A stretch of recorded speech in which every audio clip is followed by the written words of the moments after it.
What's going on, everybody? Welcome back to another episode of Weekly Dose of Dano TV, where we have a super special episode for today with Mr. Raheem Orr Sr. We have a lot of great things that we're going to talk about for today. Share, like, do whatever you got to do to raise your vibrations to experience the best show on the internet. You give me 15 minutes and you will stay for the whole hour. I promise you. Raheem, what do you have to say to the people before we get started for today? Hey, listen, everybody out there, I think you want to stay tuned in. We got a really good show set for you guys today. It's going to be really exciting, very informational, and you might just hear something that may help you, so stay tuned. Oh, yeah. I feel that. Let's get it started with the show today. Welcome to Weekly Dose of Dano TV. Hi, everyone. Jeanette Ramos here, CEO and President of It Takes a Village Housing. It Takes a Village Housing is a nonprofit organization that houses women who have been affected by drug and alcohol use while having their children live in transitional housing. Services to include drug treatment, mentoring, counseling for the kids, parenting. We set them up with employment. We help them get everything that they need to get them out into the community.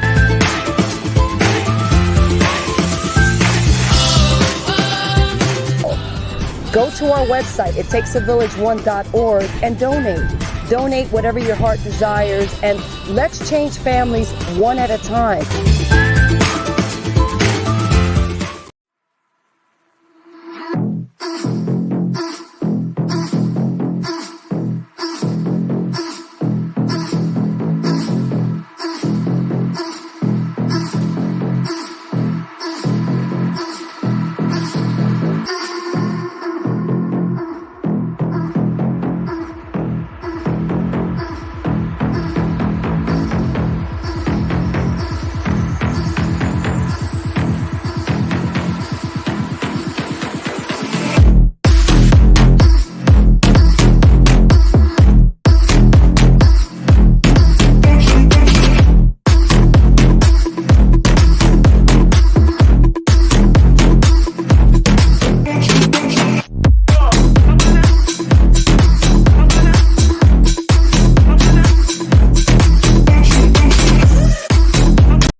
Welcome back, everybody, to another episode of Weekly Dose of Dano TV with your host, Dano here. Super excited. It's the start of a new year. What's today? January 5th? January 5th today. I hope you guys are still on course with your New Year's resolutions. I mean, it's only been 5 days, so you should be on there. And I'm here to remind you guys, hey, stay the course, steady action. Remember the original reason why you started these, resolutions in the first place, because you wanted to improve on yourself and you set this standard for yourself that, hey, listen, I know that I need to be here in my life and this is what I need to do to get there. So follow that blueprint. It's only been 5 days. Now, if it was like a month, I could kind of understand, but hopefully after that month, you guys already have those resolutions instilled with you guys. But like I said, welcome back. Welcome. There's nowhere else that I would rather want to be right here, then with you guys, my Positivity Posse. If you're watching this live right now or on the replay, no matter where you're watching from, I need you guys to do one favor for me, and you guys already know what it is week in and week out. I need you to drop a hashtag Positivity Posse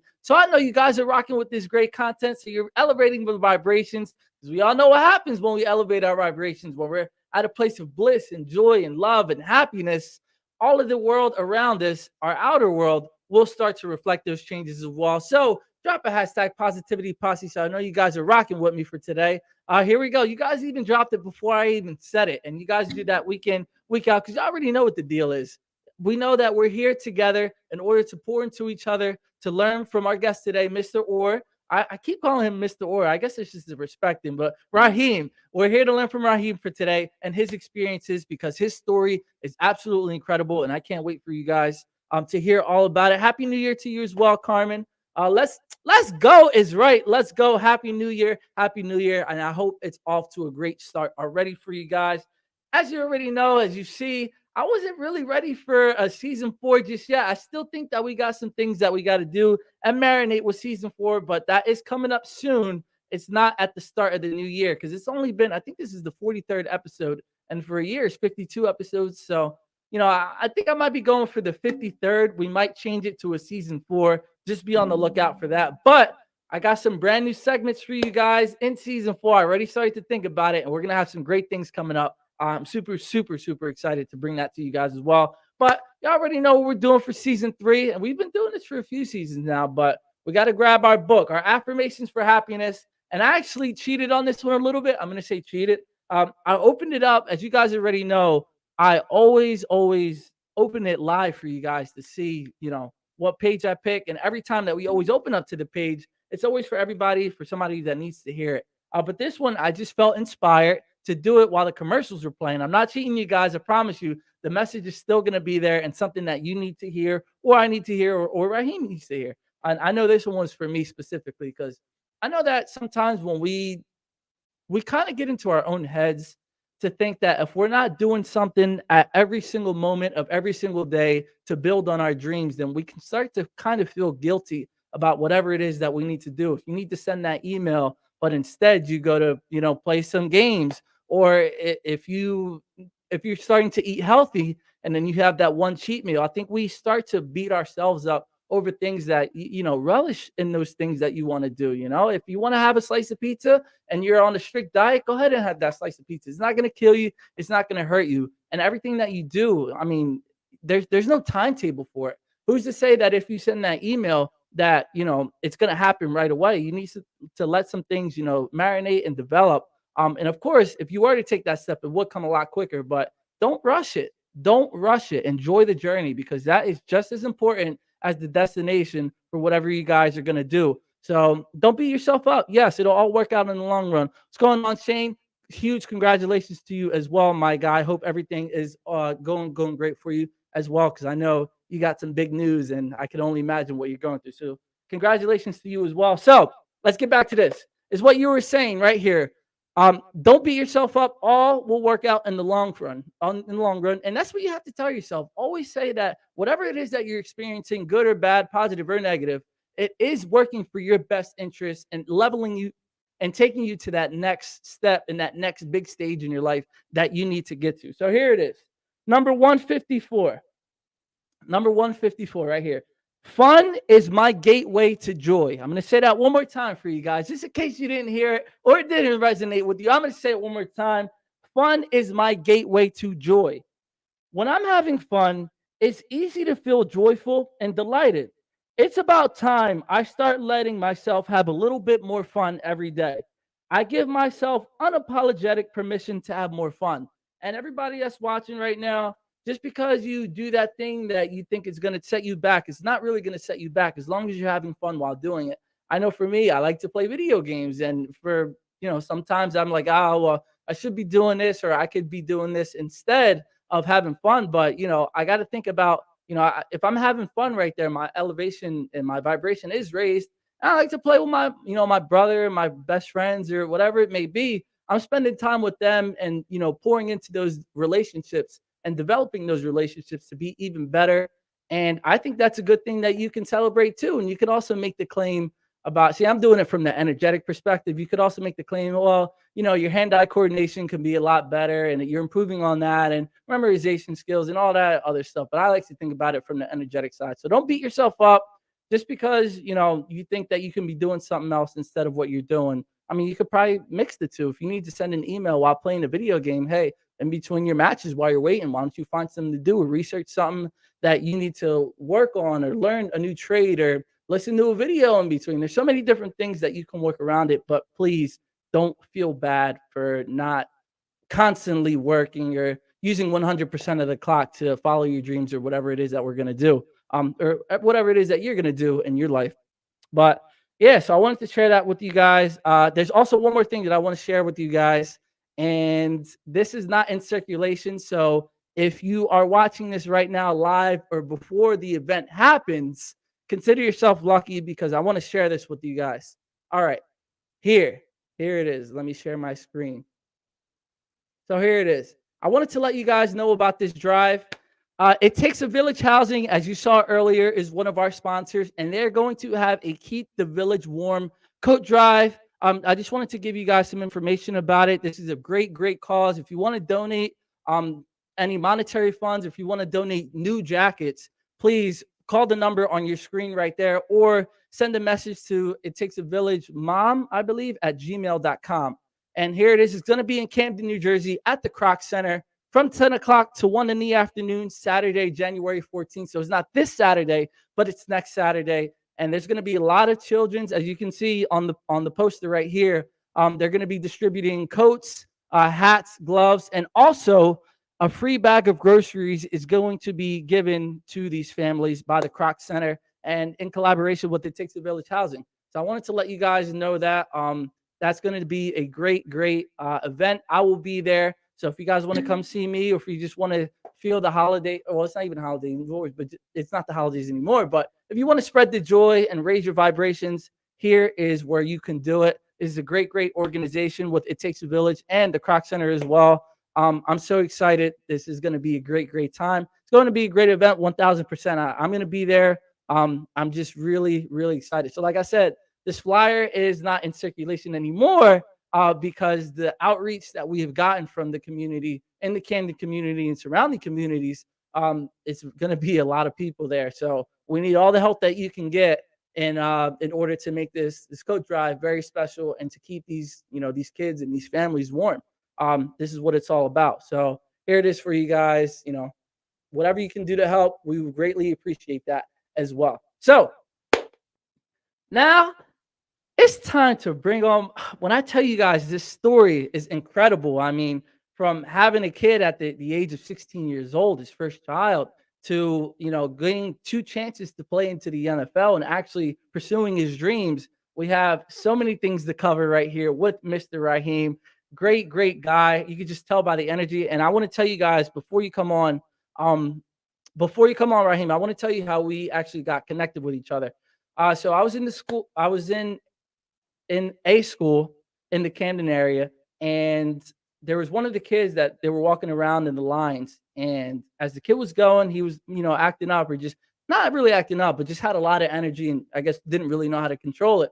So Mr. Raheem comes over and he says, listen, he was basically holding the kid accountable, which is something that really struck me because I feel like, in today's age, it's so easy to kind of place the blame on everybody else. And that's been kind of a culture. And, whether it's from social media or just, people having trouble going within to help, solve some trauma or whatever it is that they have.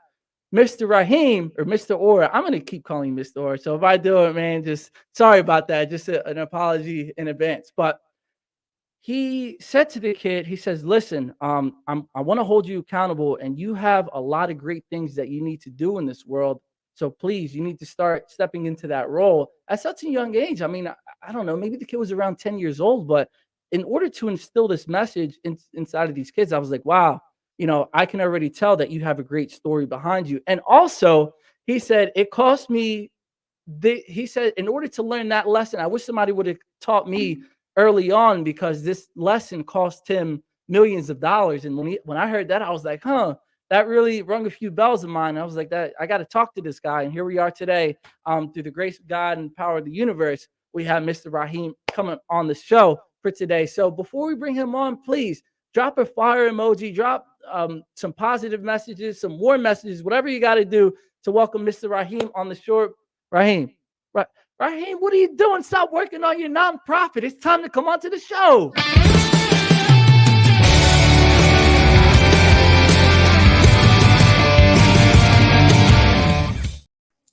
Mr. Orr, how you doing today? Good on. What's up, Dano? How you doing, man? Absolutely amazing. Now that you're here, we got you on to the show, introduce you to the Positivity Posse. I feel the Yes. great energy, and with your story, man, it's just going to make it that much better. Yes. So, like I said, so much to cover, so little time. Let's just get right into it because we have a lot that we need to cover. So, you know, where do we even start, really? All right. So I'm gonna go with the idea of self-sabotage, right? And I know we're starting out kind of strong. Let's do But it. Let's I do it. remember when we were on the phone, you said that you got a few opportunities when you were telling me about your story to play into the NFL. Right. And you said that when you were there, you kind of self-sabotaged yourself. Yes. And I want you to explain what self-sabotage looks like for you, and if you still do it to this day, and how you overcame that feeling of, self-sabotage. Right.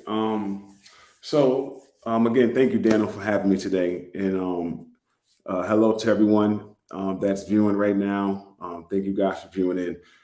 Self-sabotage for me now, we're gonna go back to around 2004, 2003, 2004, around that time. And what self-sabotage for myself was just doing things. You know how like I find it funny, right? To me that I meet people and I see people blame everyone rather than being like it was you, it was your fault. Mm-hmm. And so self-sabotage, that's what I was doing. Like I was doing all these things and destroying myself. And like at the time, looking to blame everyone. Oh, it's this person's fault. Oh, it's that person's fault. When as I got older, start to mature, I'm like, man, there's nothing that happened to me in my life that bad that wasn't my fault.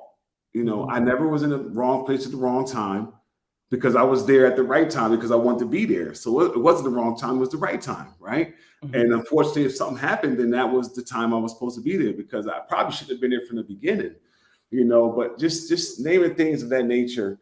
And in reference to football, when we were speaking the other day and I was talking about self-sabotage is when I was disgruntled because I made a dumb decision prior to the draft. I failed the drug test, right? And I went from, like I said, went from a first round to, possibly first round, the second round draft pick to all the way in the seventh round. So I come into the NFL, I'm disgruntled, I'm mad. I'm looking at guys that my stats is better than I knew I was better than. And I'm like, man, they're getting all this money and I'm getting this chump change. I'm pissed off. I'm mad at the world and I'm disgruntled. So rather than doing something, the normal person, like common sense is to do the right thing, right? And really show them what you can do. Yeah, you made a dumb mistake. You were young, you were stupid, you made a dumb mistake. All right, now correct it. Rather than doing that, I did everything the opposite. Didn't continue to get like smoking weed and getting high and stuff like that. But it was just other stupid things that I was doing that really, like, again, that was my fault. Showing up to practice late, not studying, not eating right, not taking care of my body. Your body is what's your machine. That's your paycheck. So I'm not taking care of my body. I could say I probably wasn't a good guy in the community as well. And it was just kind of just senseless, senseless things I was doing, just kind of just not really seeing my actions and not really recognizing my actions until the day came when, I'm laying down in bed and they like, it's the day that if you're going to make the team for that year, you're going to be good. And if not, you got to 12 o'clock that day to, they're going to call you. So man, I'm sitting there laying in bed and it's probably like 11 o'clock and the phone ring and I see the 201 area code. I'm like, man, that's up Giant Stadium over there. I pick up the phone. It was like one of my guys was like, yo, Raheem, what's up, man? I'm like, what's up? He's like, sorry, man. Coach wants you to bring your playbook in. And I got cut. They cut me from the Giants. And so, man, that ride up there on the New Jersey Turnpike from exit 13A to, I can't remember the exit, even over there now. But, lonely ride, and then that's when all my truths started to hit me. And I'm like, this is like I'm on my head. I'm my brain. I want to say, why me? Why me? Mm-hmm. So when I said why me, all the whys just started happening, and I'm like, whoa. Like all the things that you were doing kind of came Yes, to light. Okay. yes. And now I'm starting to realize, like, oh, you did this, you did that, you wasn't doing this, you wasn't doing that. All the opportunities, like missed opportunities that I could have capitalized on, that could have helped Mhm. me. I didn't capitalize on them, Yeah. and rather than me benefiting from it, it hurt me. You know? Yeah. I was very big when I was in the NFL. I was very big. Rather than working out and working, like I'm saying, rather than working out and eating good, I'm out partying, hanging out. Mhm. You know, enjoying the limelight, but not putting the work in. Technically, behind Yeah. the scenes I was supposed to be putting in. So I was doing those type of things, man, and it just became like a stigma on me, where it's like, oh, he's more interested in the night scene than working hard for his career. Yeah. You know. Well, I I want to talk about that a little bit. Let's dive a little bit deeper because you were Mhm. saying that as you were going through your, your days and you were training and practicing, you said that you were very disgruntled. And disgruntled is an interesting term that you use because I think Mhm. that's all about, your perspective on everything because if you were to think about it from a different light, I mean, hindsight is 2020, so we can talk about it now. Right. But as we're talking about everything, you could have said, okay, well, I have another chance to achieve my dreams and to make my name and my mark in this league. Or like you said, you were very disgruntled. But can you talk about the importance of perspective and attitude in whatever it is that anybody does? I mean, how does that really play into whatever people do, with their perspective? Well, disgruntled, I just felt like somebody owed me something. And, Hmm. and until I got it, I was just pissed off. I was pissed off. I was only willing to do what I wanted to do. Hmm.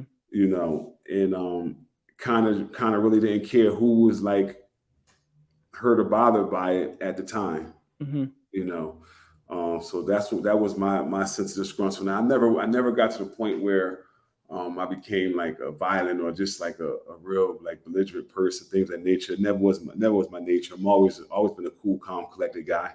Hmm. Um, I'm always try to smile and stuff of that, and stay upbeat, but still in all behind that smile was always like a little like, oh, the little, like, you got the two face whatever. So Yeah. I had like my other side to me, that was like, that was troublesome for me at some point, at a small period of my life. Yeah, and the best thing too is that now since we can look back on everything, and now that you've had, I believe you told me 4 kids, that you can pass this information Yes. along, and it may seem like it happened that way, and you may have been angry at the time, but it led you to where you are today, and Correct. to be able to help a community of kids, Mhm. because I know that you were saying as well that you are a dean, and that those lessons that you've learned while you were playing to help these kids is something that they really need right now, as far as being a role model. So can you talk a little bit about what lessons did you learn from playing in the NFL? What lessons do you carry with you today to make sure that these kids are, not falling through the same traps that maybe you fell through? Gotcha. So you mentioned it earlier. One of the biggest things is accountability. You have to hold yourself accountable. You have to, like, I tell my students, I'm gonna be my worst critic, or try to be anyway, because I'm always be honest with myself, and there's really not going to be anything someone can tell me about myself that I already don't know, basically. But I'm Hmm. always listening, because my mom used to always tell me, like, you can't judge the book if you're the book that's being read. So when people's giving me insight about me, yes, I'm gonna take it in, and I'm human, so I may not initially be like receptive at the moment, but I'm gonna take it and reflect upon it. But I always tell the kids, just make sure you hold yourself accountable. You know, if you know you did something, or something's going on, just be accountable. Hold yourself accountable. Hold yourself to a standard. Be different than others. The other thing is, I came from Elizabeth, New Jersey, and I didn't grow up. I grew up, a little bit, I guess I won't say poor, but above the poor state, middle, low middle class, whatever. We wasn't homeless and like that. I grew up in a home. My parents had a house. We had cars, all that good stuff, but we just didn't have the elaborate stuff. But I always tell the young men and women, like, I came from the same environment you came from, and you can make it out.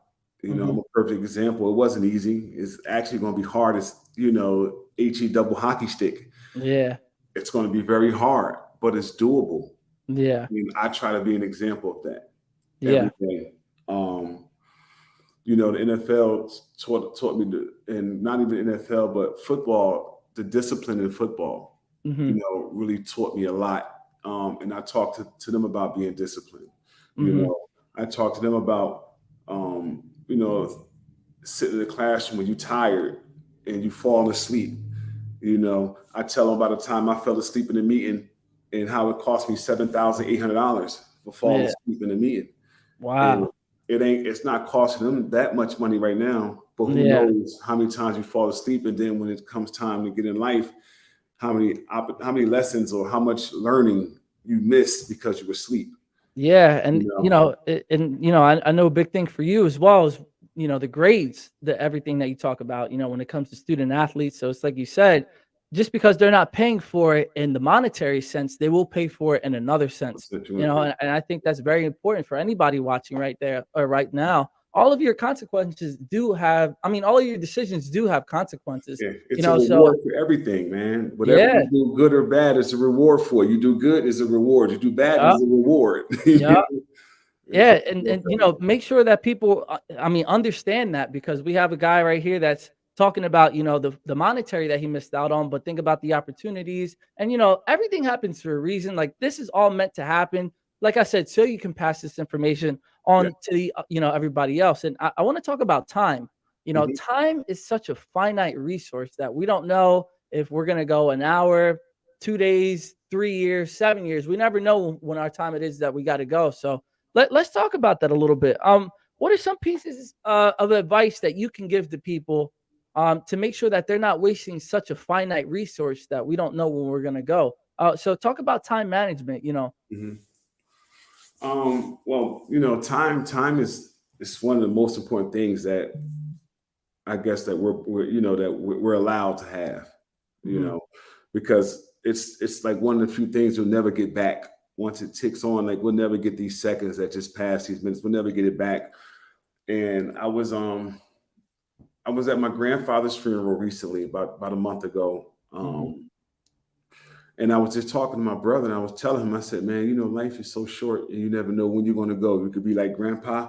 We could live 90 plus years, or we could be like some of our friends we know and live to 25, 30, 40, when we're in our 40s, and he just turned 50. But I said, we never know. I said, so from here on out, man, and I've always been like this, but I said, I'm going to be very intentional and making sure every day is happy. I'm smiling. And I'm going to just try to get 1% better every day. Have you done it since you said you were going to? You know what? I've been working on it, so I'm very big on like my health now, as I'm older. I like to go to the gym. I like to cycle. I like to work out. I like to get into martial arts and stuff of that nature, and boxing, all these things. So I do a lot of those things to try to stay fit. And I have been these last few days. I have really been intentional. It's been a while. Well, since my grandfather's passing, like I said, for years now, I've really been very intentional. So I wake up every day, I'm gonna smile, because if God tapped me and wakes me up, I'm smiling. That's going to be a good day. I think what I got away from was that I had to start understanding that when I go through a trial or a tribulation, I sort of get down on myself, or I use that terminology, man, I'm stressed out, or something's frustrating me, when I'm allowing that one situation to overlook all the great things that are also going on. This is one thing that's going on right now, but there's 100 other things in my life that's going on so great, and I'm letting this one thing affect me. So I got to learn to put this there, because whatever's going to happen is going to happen. Focus on these good things that's going on. Yeah. Being intentional about that. And that's really been helping me up, man. Help me I feel good. I feel great. I'm smiling. I'm happy. I love to give the energy off to people. People just see me in the street like, man, why are you so happy? I'm like, man, listen, I'm alive. Like, why am I not happy? Yeah. I could be in the ground right now. I just buried 3 family members in the last month. Like, wow. I could, I could be one of them, but I'm not, and I'm here. So why not be happy? Why not share that joy with everyone? And I can't wait to get back to school on Monday so I can hug all my students, because I kind of missed it these last 2 weeks, not getting my hugs and handshakes. Yeah, and to set them straight. Yeah, you know what I mean? I bet you missed that too. Hey, you got detention. No, I'm just kidding. I actually had to do a lot of that, man. You know, a lot of it, honestly, my personality is I'm one of those guys who I don't want a kid to miss school. So I ain't big on suspension. I'm not big on, really discipline, honestly, because it's a moment. And what I do is we work on that moment in that moment. Kid upset, he's pissed off or she's pissed off. Yeah, okay, go ahead, go through it. You can go in my office, tear it up, it's fine. We're going to clean it up together, right? But then we're going to sit and talk about what got you there. And then in between there's an antecedent for everything. So I want to know what was the beginning point, because that's what I'm going to touch base on, so that I know how, when you get to this point next time, here's some methods, some coping methods you can use to help you from preventing you to get to that place. So that if you do get there and you still get mad because you're human, you're okay. It's okay to get upset. But if you get there, here's something to help you. Bring yourself back down and de-escalate yourself. Yeah, and it's like you were saying, it doesn't just happen like automatically or randomly. It's a buildup to that. So like you said, if you can eliminate that buildup and try to get it before it explodes, then you're going to be all right. So we're going to take a quick commercial break. Don't go anywhere. Share this episode if you need to. Let your friends know, because this is, I told you guys, it's going to be great. So don't go anywhere. Here's just a few commercials, and we'll be right back after this break.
Everybody, that was just a quick word from our sponsors. Thank you from our sponsors for sponsoring the Weekly Dose of Dano platform. Raheem, we got to get right back to it because I know these people are waiting for it. So we're going to talk about the kids that you work with for a second, right? And one of your big things that you mentioned to me when we were talking before is you want to expose these kids to their greatness that lies within them. And, it might be the kids or it might be the teachers that you work with and, in your environment. So can you talk about some of the biggest limiting beliefs that you've experienced with working with these kids and how you try to fight through those limiting beliefs? A lot of it, just to say, this is working my current location is Camden, New Jersey. A lot of those kids, you may find them like not inspired, because they say, oh man, I'm from here, all from this, or, some kids be so in tune with things that's going on personally with them and their families. They would say, well, my parents don't do this or do that, so I'm not going to be this, or I ain't going to be that, whatever, however they choose to say it. What I try to do is just change the narrative with them, show them ways that they can do it, expose them to others who have done it, expose them to some greatness and people that came from Camden, New Jersey. Like it has a legacy of greatness that come from there. Even if I'm not in Camden, if I'm out in Pennsylvania, which is my home state, if I'm out here in Pennsylvania, I'm in Philadelphia or wherever I'm at, I'm always trying to just point out the greatness that came before them, and they could do the same thing. And a lot of it is like, with me being a dean, like a lot of it is really you gotta know each and every one of your students. All your scholars have a different personality. All your scholars have a different path that they're all going to take. So you have to understand 250 different paths every day, and you always have to take those moments and try to guide them. So it's I really love the opportunity to take those moments and guide them, and really point out to them like, like you really can be a doctor if that's what you want to do. And it's not always about going to college and all this stuff. Some people may be good with their hands, or maybe a content creator like yourself and things of that nature. Like there's other ways people can get out there and do these things. And I think the biggest thing is for me is to make sure that I'm always trying to expose them, always trying to bring talent to them so that they can see these certain things. Inspire them. Yeah, of course. I know, especially like when it comes to the minority communities, like, the arts or, music or different things, besides rap, because that's the only thing that may be exposed to. But like, the opera or, ballet, stuff like that, these things, they don't know that they can be them because they're not really exposed to them. And I know that, when it comes to the work that you do, constantly trying to expose these kids is a big deal. Yes. And they will, whether you know it or not, they will look at you and say, well, you were the reason that I was the inspiration. You were my inspiration on why I decided to choose this route, which is great. Now, I want to we're going to niche it a little bit when it comes to the students. We're going to talk about the student athletes, right? And it may be in your school or maybe in any school. If there's somebody watching right now that's in college, who knows where it might be. But if somebody's having trouble in the school system and, their grades are not that great and, they want to play like in a situation that you were in yourself, what advice do you have for them to get better at school? The biggest thing that student athlete has to understand is that the gateway to kind of easing your path is education. In high school, it's you go there, get your diploma. You go to college if you're fortunate to get a scholarship. You get a free education. In football, you have to play a minimum of 3 years. You can't leave until after your junior year. So you get in 3 years of an education. If you're smart, you would try to go ahead and finish up within that 3 years. If you're looking like that's going to be a path to really take off professionally, but trying to really get them to understand that education is the key, because again, you got to go through high school, you got to go through college. Like you just gotta harp on that. There's no way around it. I wish I had like a magic wand I could wave in the air and just say, all right, you don't have to. But me personally, I wouldn't want to wave that magic wand and cause them to skip that college, because for me, college was crucial, even at having a kid at 16, I still didn't have the life skills up to par with my life skills as I should have been. So going to college and learning to live on my own, learning how to manage my time, learning how to, take classes, be a father, still play football, learning how to do all those things like that. College helped me with that. It just made life better for me when I was able to go into that professional realm post pro football to today. Yeah, and that's like I said, I couldn't imagine at 26 years old, I'm still that way. Like, wow, I still don't feel like my life skills are really up to par in order to bring somebody else into this world. But you did it at such a young age, and you had a big support system, as we were mentioning before, to help you through all of your trials and your tribulations. Can you talk about the significance in selecting your support system, whether it's friends or people that that shouldn't be in your life? Like, how important is your support system in relation to who you are as an individual, or in a professional sense? Well, your support system is really like important for the simple fact, like that's your influence. That support system is really the people that's very influential in your life.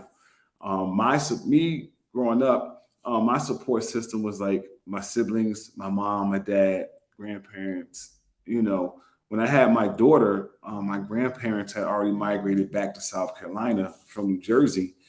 So it was really just my mom, and my dad. So, I wasn't fortunate to pick them. They just, it fell into my lap. Like, these are my parents. They helped out. But my parents, the good thing about them is that my parents didn't take the responsibility off me. Mm-hmm.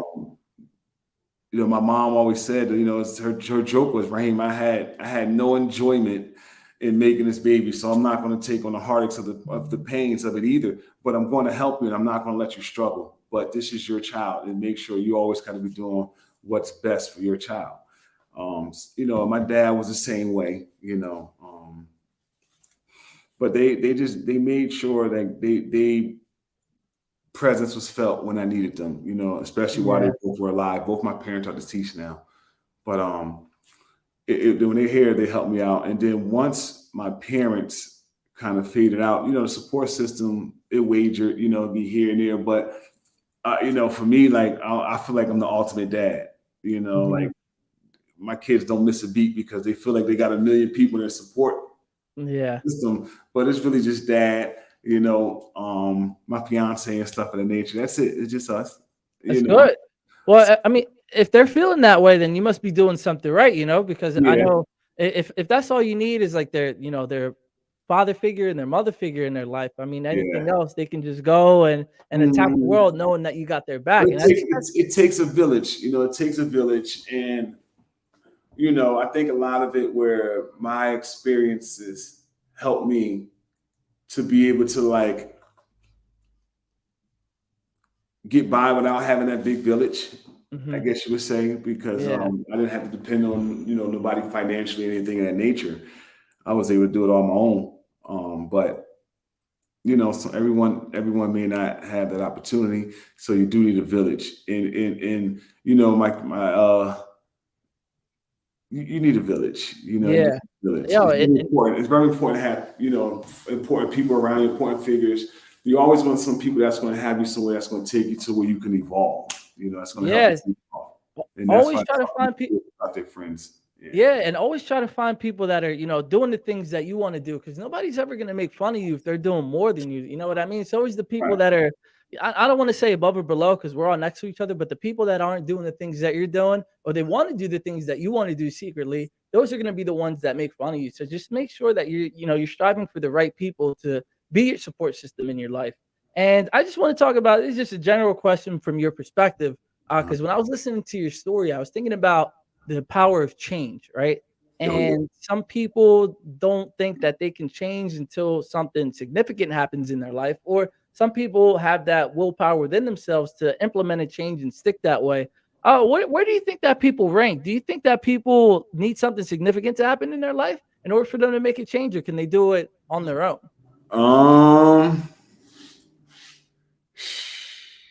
Man, sometimes people have the will to do it on their own. And sometimes you have to be humbled. In my case, I would say I had to be humbled. But more than enough opportunities to try to change on my own. I just didn't take advantage of the opportunities. So by me not taking advantage of the opportunities, eventually, Coach Gianni used to always tell us to catch up to you when they catch up to you.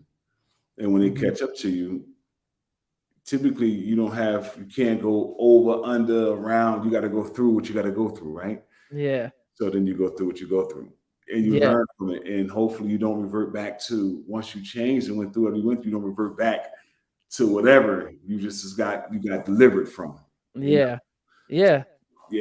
That makes sense. And I think I agree with that too. I mean, some things that you need it in order to happen into your life to grow to the person that you need to become, and like people think that things are good and bad, and I don't think that anything's really good and bad. It needs to happen that way in that fashion for you to learn the lesson or understand the lesson that Correct. was presented to you. Because if you don't at that point in time, you're going to repeat that same cycle of that situation over and over until you learn, until you show them that you've learned everything that you need to learn.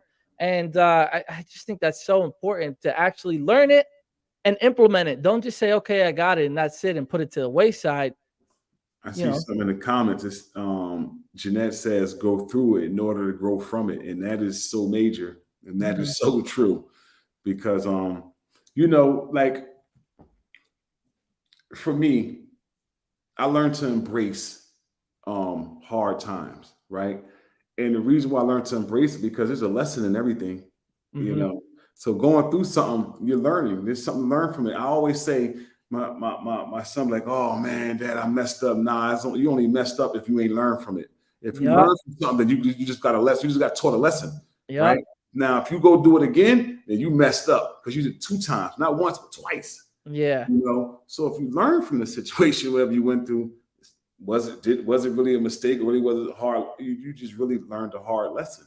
Yeah, exactly. So you got to go through something, because again, when you're going through something, just reflect upon what you went through, how you got through it, and what you learned from it. Because life and situation, things tend to repeat themselves, just in different form and fashions. Yeah, and I want to talk about the perspective too, because if you just think, oh well, I got defeated and life kicked my ass, you're at a low vibration, and then what does that mean? That means more of that stuff is going to happen to you. Things that you don't want to happen. So, like you said, once you learn from it, implement it, and watch how your life changes. And let's talk about your organization. I know you have a nonprofit organization. Can you tell us a little bit about it? So we're not official 501c3. As I was telling you the other day, man, I had this organization, had the idea of called More Than the Sport. And, we sat here and almost had 45 minutes or 35 minutes of a conversation. And we talked very little about sports, but we talked about all the other things that really made me great, made Raheem Orr who he is today.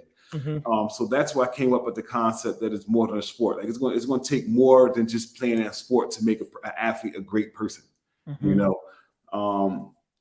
So I had came with the organization. The pandemic hit, and I lost my board. All the little steam that we had going on, it all it just went away.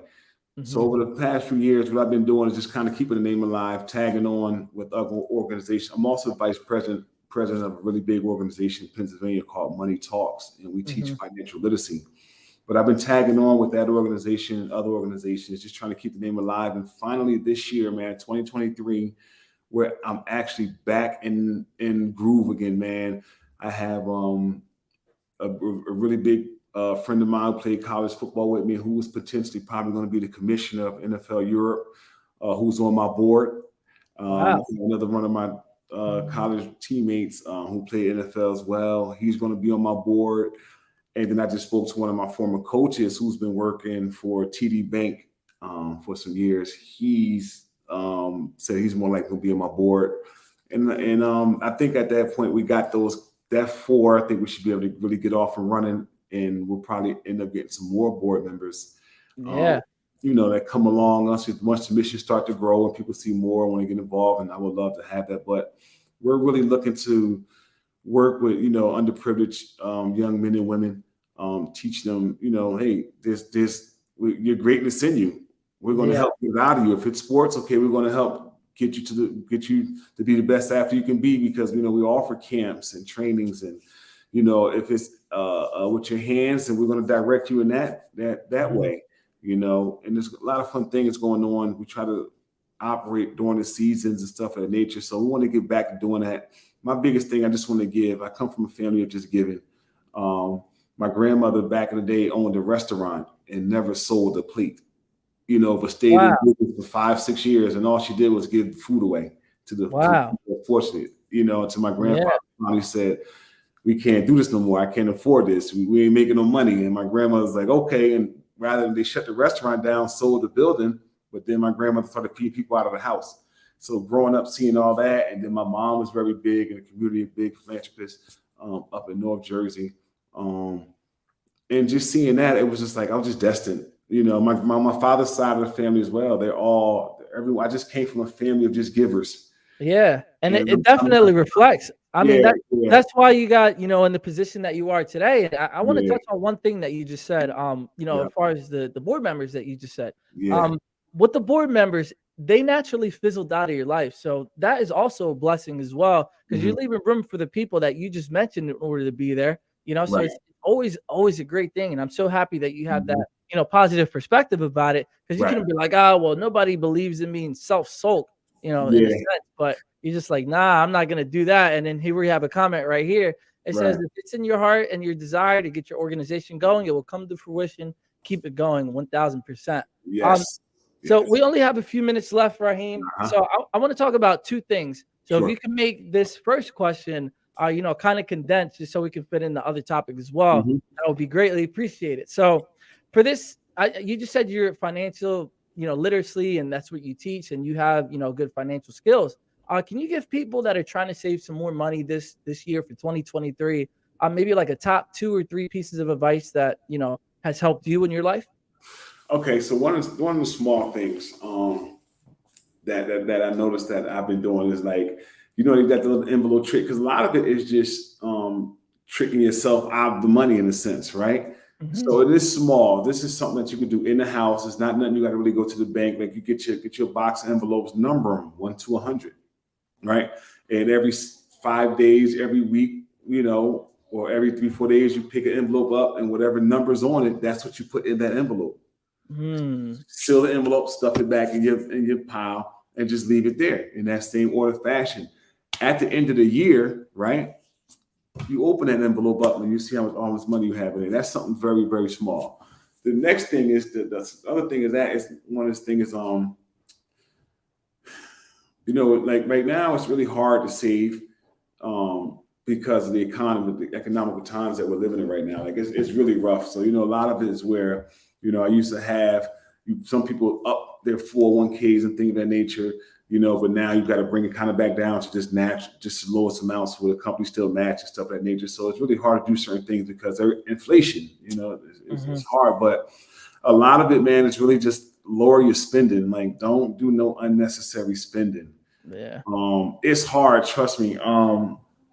Man, I love to fish. So anytime, like fishing outdoors, like I said, anytime I see something, one of my hobbies pop up, I'm over there looking at it, but then I'm like, don't do it, Yeah. because I'm buying all this, stuff I don't need to buy, and it's sitting around, and so just be careful, monitor your spending. Um, Yeah.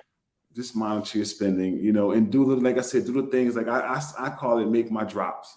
When I put the money in the envelope, I'm making a drop and I'm paying myself in a sense. Yeah. You And know, yeah, you're paying your future self things too. up, you know. Yeah. So, all right. So, Raheem, we always end the show in the same way. We only have a few minutes left on the show. Mhm. So if there's somebody right now that's watching, that's in their deepest, darkest times, what advice would you have for them in order to get out of that, that space? Um, Man, I mean, for me, honestly, like I'm Muslim, so I'm always praying, and I believe in God, and however people choose to worship whatever, then that's how they go about it, right? But I'm always trying to refer a person back to God. Hmm. He didn't wake us up for us to be down and dark, whatever. Hmm. He woke us up to smile and enjoy. And it may be hard, like I said, it may feel like you live in a dark time, but man, it's so many other things that's going good that you're not even recognizing because you're just focusing on these rough times at the moment. But Hmm. really, I would just say, pray, man, be still, close your mouth, like they say, zip it, close it, and open your ears as wide as you can possibly stretch them, hypothetically, right? And then just listen for direction from God. He's going to give you the direction you need. I love that. You know, Yeah. I and if love you that. don't believe in God, then I don't have anything for you. Yeah. Dark Hey, place is probably where not to say mad, but that dark place is probably something that you're probably gonna want to embrace rather than embrace what I'm trying to tell you. hmm It might be easier to embrace that dark place and try to reach out and reach for God. Um, you know, Yeah, and I want to give a piece of advice to that too. Is just be still. like you just said, you don't have to believe in whatever, but whatever flows through, just be open to it. It may not be something that you might, you don't have to believe in God, or if you're just still, something will come through. And now whether you believe whatever that thing that came through is, that's up to you. But just be Right. still, embrace the stillness. And we have one more right here. Look Right. at the good in life. We are blessed 100%. Right. So everybody, that's it. That's all the time that we have for today for the Weekly Dose of Dano show platform. Man, so excited. Thank you so much for coming on, Raheem. If you want to get in touch with Exactly. Raheem, here's his email address. If you want to collaborate or just, follow him or do whatever you need to do, reach out to him here. Here's his email. Thank you so much for starting off the new year right with me and in the Positivity Posse. Thank you so much.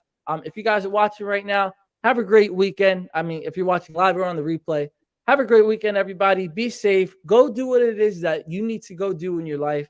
Please write it down, start a journal. But whatever it is that you need to do, write it down and implement it in your life. Thank you so much, Raheem, for coming on today. And we'll see you next week for another episode of Weekly Dose of Dano TV. Peace, everybody.